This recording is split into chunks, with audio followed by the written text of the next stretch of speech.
Alors, on en a beaucoup parlé l'automne dernier. Cette jeune fille qui avait été enlevée en plein jour alors qu'elle était sur le chemin de l'école, c'est passé à Sutton, en Estrie. Bon, Jasmin, on est 9 mois plus tard. Deux individus qui ont finalement été accusés aujourd'hui.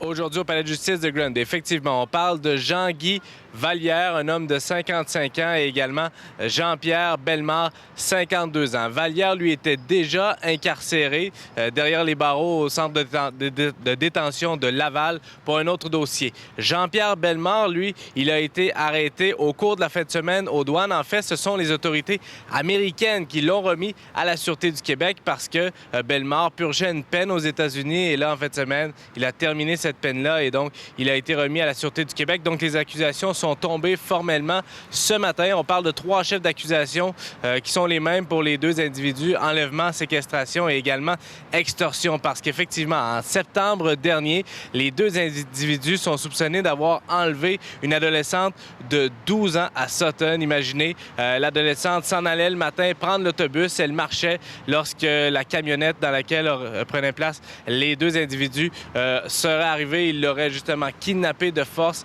ligoté, bâillonné, amené dans une résidence de Sutton où, heureusement, finalement, la fillette a pu s'échapper. Le motif, en fait, ce que démontre l'enquête, c'est que les 2 ravisseurs voulaient obtenir une rançon de l'un des parents de l'adolescente qui travaille dans une institution financière de la région de Granby.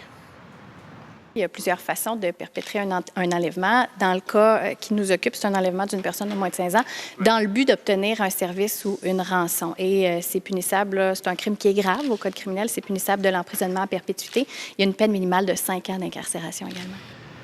Dans le cas de Jean-Pierre Bellemare, c'est un homme qui est bien connu des policiers. Il n'en est pas à ses premières frasques, là. En 1986, il a justement fait un kidnapping dans ce genre-là.